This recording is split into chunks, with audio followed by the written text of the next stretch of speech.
They told her to wait outside because they thought she didn't belong.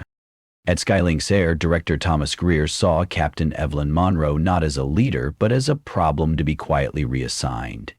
He didn't see her decades of service. He didn't see her flawless flight record.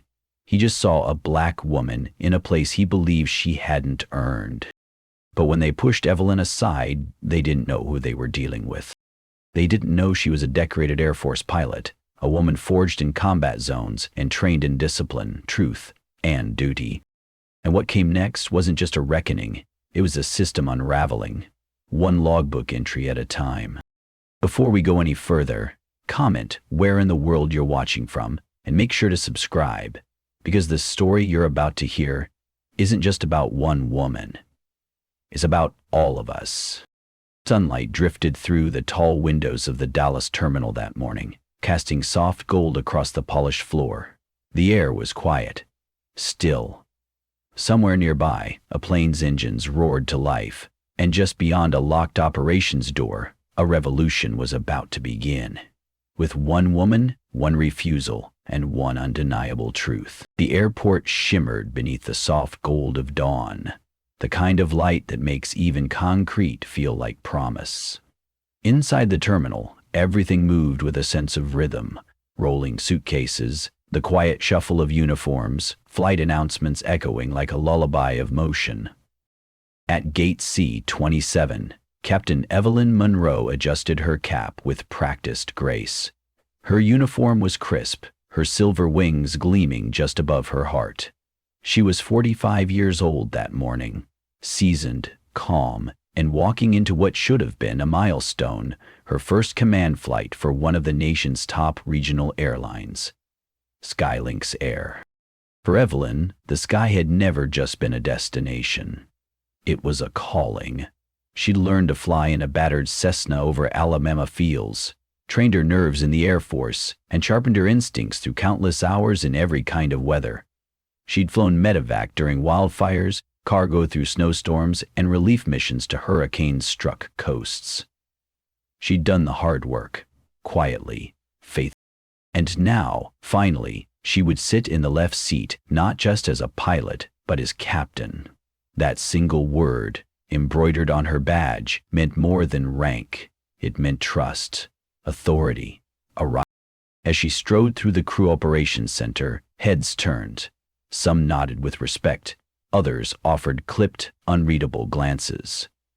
Evelyn held her smile, even when the smiles weren't returned. Experience had taught her how to read between greetings. But still, that morning, she dared to feel hope.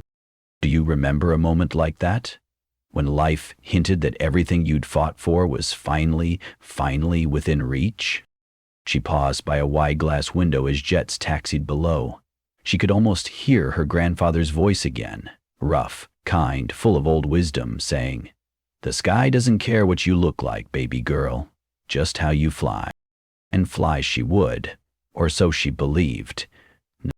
But as we know, not all flights take off the way we expect. Evelyn reached the operations door, her badge ready, her stride confident. She was exactly on time. This was her flight, her crew, her command. But just before she could enter, a man stepped forward. Tall, silver-hailed, and perfectly composed. His name tag read B. Chambers. His voice when he spoke was calm, too calm. "Captain Monroe," he said, "please wait outside." 7 words, polite, professional, piercing. At first she thought it was a misunderstanding. "Excuse me?" she asked, eyebrows raised, not in defiance but in confusion. But he was already turning toward the door, gesturing as if she were a parcel being misdelivered. "There's been a last-minute reassignment. Captain Brenner will be taking Flight 603 to Charlotte. Ops will brief you shortly." No apology, no explanation. Just like that, the morning light turned colder. She stood alone in the hallway as crew members passed by, some offering quick glances, others pretending not to see her at all. The door closed behind Chambers with a soft click, like a verdict sealed in velvet. What would you do if a door you earned was quietly closed in your face? She looked down at her uniform. Immaculate. Her record? Impeccable. Her preparation? Flawless. But none of it mattered now. What they had seen wasn't experience, wasn't readiness. It was something else. Something they didn't have to name. She took a breath. Deep, centering. She would not cry. She would not tremble. She thought of her grandfather again, his hand steady on the yoke, his voice grave. You earn your wings every day, not just by how you fly, but by what you refuse to bow to. So Evelyn straightened her shoulders, nodded once to the empty air, and walked away. Not defeated, not broken, just paused. Some rejections don't come with slamming doors. Some arrive quietly, cloaked in courtesy. But they cut just the same. The reassignment came swiftly. Evelyn was placed on a deadhead seat, just a passenger in the jump seat behind the cockpit on a flight to Denver. No command, no control, just silence. She climbed aboard quietly, nodding to the flight crew, who barely looked up. Captain Walsh, a man 10 years her junior, didn't meet her eye. The first officer offered only a curt nod.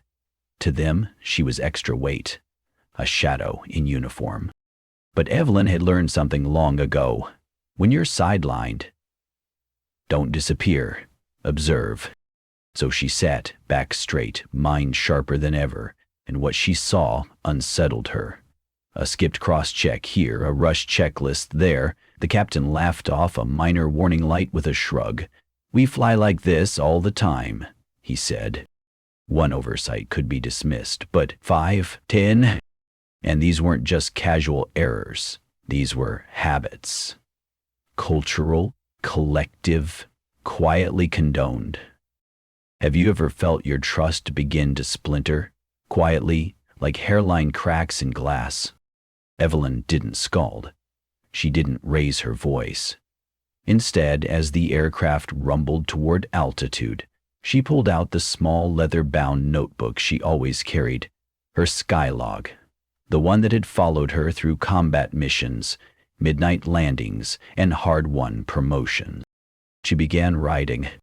No embellishment, no emotion, just facts. Aircraft 874 pre-flight checklist bypassed. Oxygen system flagged, no maintenance notation. Captain dismissed indicator, no log filed. First officer silent. Each line was steady, surgical. She wasn't documenting to complain. She was documenting to remember. Because memory fades, but records endure. As the flight neared Denver, she looked out the window. Mountains rising like ancient sentinels, silent and unmoved. She pressed her palm against the cold glass and asked herself, is this what it means to be loyal? To look away? Or is true loyalty found in refusing to be blind? She didn't know yet where this was going, but she knew this much. She had seen too much to stay quiet. And sometimes the strongest action is simply to take note. The silence around Evelyn began to shift, but not all at once. It started with a whisper in the crew lounge. A young co-pilot, barely 30, lingered near the coffee machine, then leaned in as she passed. Captain Monroe, he murmured, barely audible. I saw your notes. You're right. She paused. Not out of fear, but surprise. His name was Liam Chen. She remembered him from briefings. Quiet, precise, never made waves. He didn't wait for a reply, just gave her a small nod before walking off. Later that week, in the shadows of the maintenance bay, another hand reached out. This time, quite literally. Derek Harris, a line mechanic she barely knew, slipped a folded report into her hand. No words, just a firm, calloused grip. The report listed inconsistencies, engines cleared too fast, parts swapped without proper logs, things they told us not to report. He had scrawled in the margin, have you ever had someone hand you the truth, not for glory, but because they trusted you to protect it? Evelyn added it to her growing file, the one tucked deep in her apartment drawer, between old flight maps and letters from her grandfather. With each new document, each whispered affirmation, A truth grew louder in her mind. She was not alone. Even Sarah, a flight attendant who once avoided eye contact, sat beside her on a shuttle one evening, clutching a worn canvas tote. "I kept notes too," she said quietly. "I didn't know who to give them to, until now."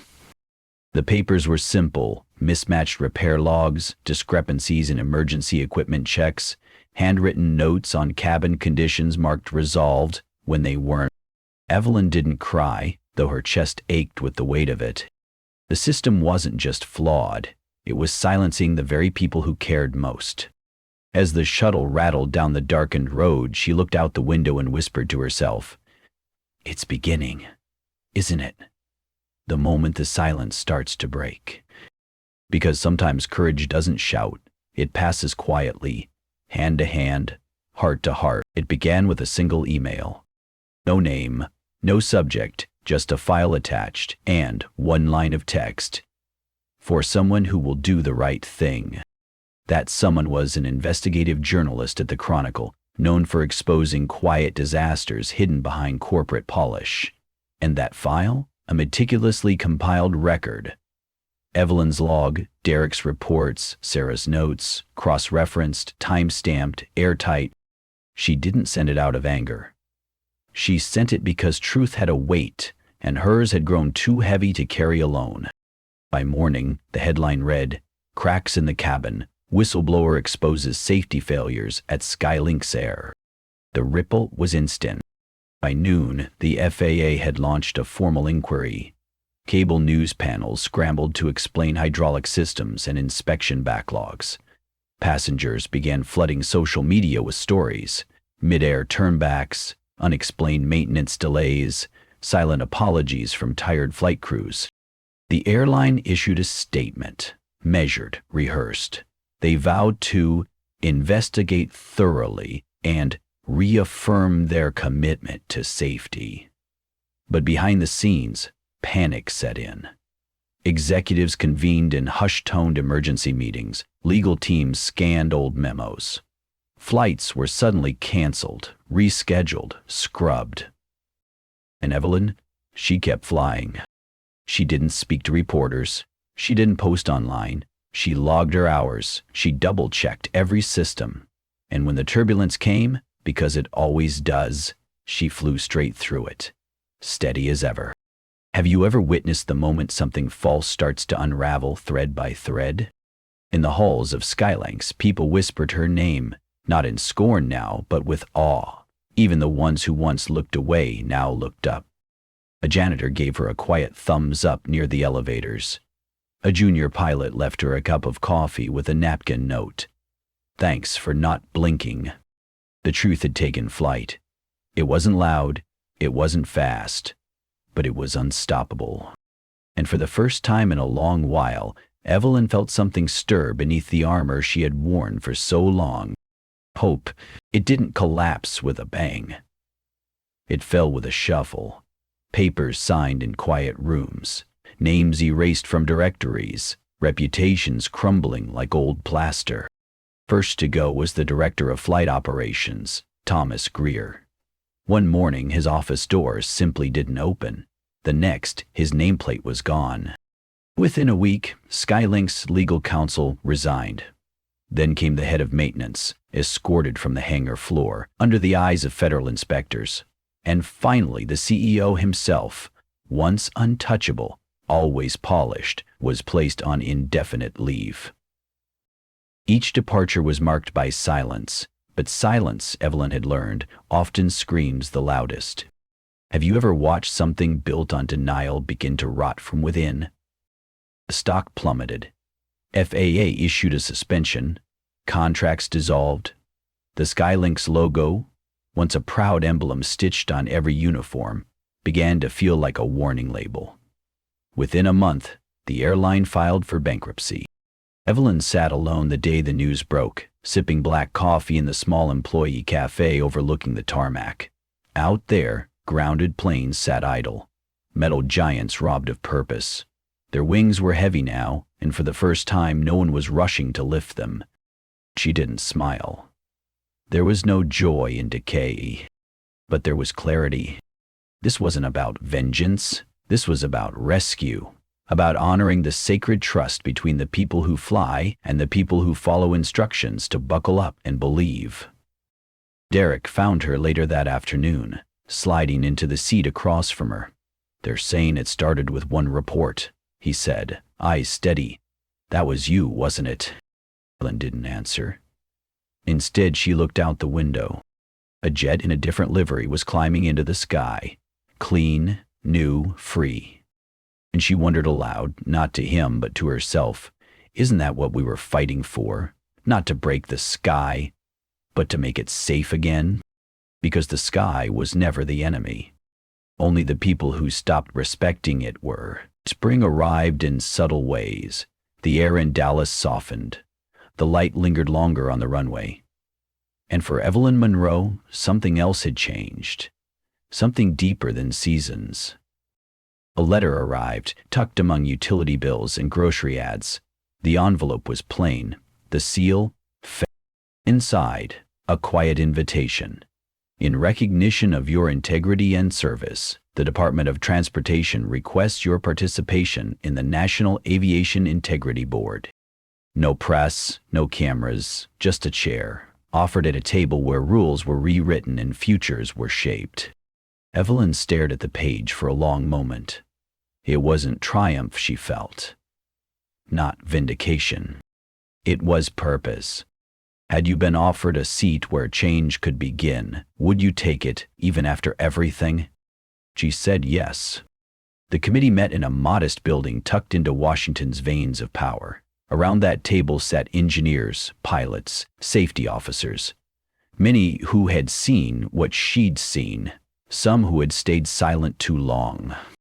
Evelyn didn't dominate. She listened, measured. And when she did speak, rooms shifted. Not from volume, but gravity. Months later, she walked through a new flight school, funded in part by reforms she'd helped design. In a bright hangar, young cadets lined up for training. Among them, she spotted a girl, barely 20, with a tight braid, a confident stance, and the same fire Evelyn once carried silently. The girl looked up. "Captain Monroe," she whispered. Evelyn chuckled. "Last I checked." "I want to be like you," the girl said. Evelyn placed a gentle hand on her shoulder. "No," she said. "Be better." That night, Evelyn opened her notebook one final time. Most pages were filled with notes, reports, truths. But on the last page she wrote just one line. "The sky doesn't belong to those who inherit it. It belongs to those who earn it." With her eyes open, and their hearts unbreakable. As stars blinked overhead, Evelyn knew. She hadn't just reclaimed her seat. She'd made room for many more. Sometimes, the most powerful thing a person can do is simply refuse to disappear. Evelyn Monroe didn't yell, didn't fight back with fists or fury. She took notes, she listened, she held her ground. And in doing so, she reminded us that dignity doesn't come from titles. It comes from truth. In life, we may all face moments where we're asked to wait outside, where others question if we belong. But how we respond in those moments defines who we truly are. Not with bitterness, but with quiet strength. Not with revenge, but with resolve. It's never too late to stand for what matters. Whether you're 30 or 70, your voice, your story, your sense of right and wrong, those things still carry weight. Sometimes, all it takes is one person choosing not to look away, not to give up, to help light the way for others. So if you've ever been made to feel small, remember this. You still matter, and the sky is still wide open. In the stillness of a quiet morning, Evelyn sat beside a runway that no longer belonged to a broken system. No applause. No spotlight. Just the wind brushing past her jacket, and the steady hum of a world slowly beginning to mend. That was her power, not in noise, but in presence. In surviving, in choosing to stand firm when everything urged her to vanish. What followed wasn't dramatic. It was deliberate, new safety laws, honest audits, young pilots trained not only in takeoff but in truth. And the echoes of what had been done to her? They weren't buried, they were remembered carefully so they wouldn't be repeated. If this story stayed with you, share it. Subscribe to Echoes of Racism so these voices don't fade into silence. This is not the end. Justice isn't a moment, it's a direction, and Evelyn's steps help point the way. In the meantime, I've chosen 2 stories I think will move you just as much. Take care, and we'll see you soon.